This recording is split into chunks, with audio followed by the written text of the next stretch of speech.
in Egypt, Egypt has been doing a lot of reforms to make the market capable and attractive to the future. And the future is very different because the future is changing, the technology is entering into everything, the laws and regulations are changing, the whole thing is changing surrounding us, meaning the language of the future will be different.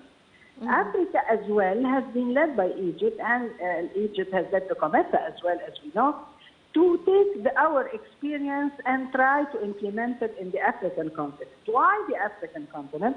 Because it's the only, and I repeat, the only part of the world which is extremely rich in resources, and they need investments and they need finance.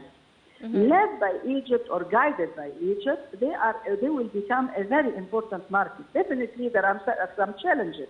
Yes. Definitely the corruption is a challenge. COVID-19 is a challenge. Some problems between the countries are challenged. Illegal immigration is a challenge. So there are a long list of challenges, but they are handleable. Meaning Egypt has passed through all this, and we have a solution to be implemented with Africa together to solve that type of problem. But Africa is the future. If we look now at the globe, look at the type of problems due to change of climate happening in the United States or Europe or China or other parts. Alhamdulillah, Africa, and including definitely Egypt, we are not part of this. On the contrary, our climate is very acceptable and could help us develop. Second, we are the continent has a very well-diversified economy, very rich on natural resources, but it is expecting investments to come in with the technology. Third, 50% of African population are young, and this is a very big task force. They could really build a better future. The whole world is looking at Africa, but because they need to invest in this part of the world, but together with African people, together with international technology, proper finance, and I think that Egypt has a very interesting and strong experience to really pass it to the African and help them develop their own countries as well. So in my personal opinion, the future for Africa is bright.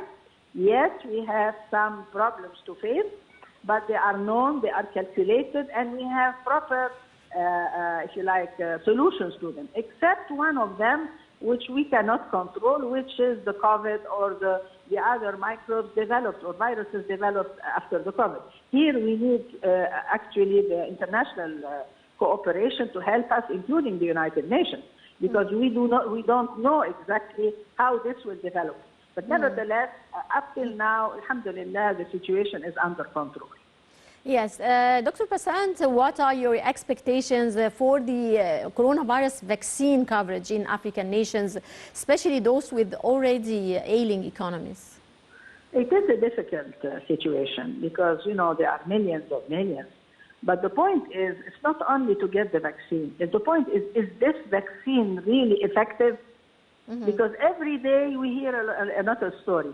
You need to get 2, no, you need to get 3, no, you need to get the number 4.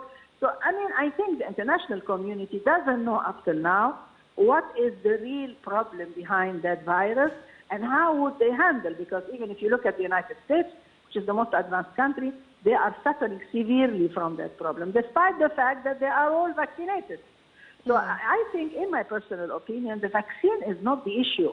The issue is, did they really put their hands or their finger point on the real problem? Where does it exist and how can they handle it? And the whole world is subject to this problem. And I repeat, the United Nations, the United States and Europe are severely suffering from that disease. But we will do our best in Egypt to have our African brothers. We're going to produce or manufacture that the vaccine locally, and we will help, inshallah, Africa to develop with us on the right way. Yes, Dr. Pacinthe, of pressing issues in Africa was illegal immigration to Europe. Now, how do you read the declining numbers recently with regards to illegal immigration? Once you start putting business in the market, once you start making projects like our project Decent Life in those countries, why should they immigrate? Yes. You see, they are immigrating because they cannot live that type of life, and they see it on their device, whether it be telephone, computers. The young generation see how the other parts of the world are living.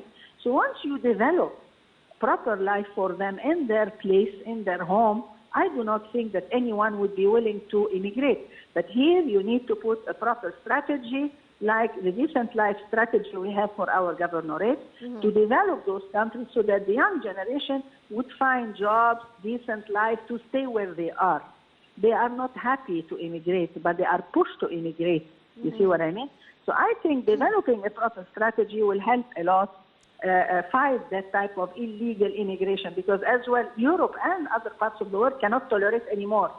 It is becoming a big problem. Yes. Because once they go there, they cannot really adapt to the style of life, and a long list of problems occurs.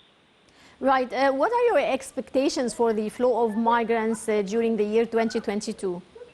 I think with what is happening in Africa now from developing plans, I think the young generation will stay where they are, especially if they are properly paid.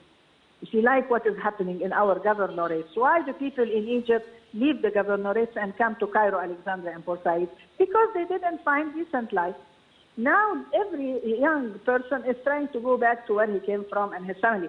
The same will happen in Africa. Once you deliver to them, and this should be always the objective of any strategic economic plan. Economic plans are made so that people live decently, acceptable life, proper life, like everywhere in the world. And I repeat, the young generation now, they have devices in their hands, so they can see how other parts of the world are living, and they need to live the same way. So once you create jobs for them, proper standards of living, security, I do not think that anyone would be really happy to live where he is born and go somewhere. Right. Well, I would like to thank you very much, Dr. Pacinthe Fahmy, economic expert. Many thanks for your insight. And dear viewers, now we move on to the special reports. South Africa said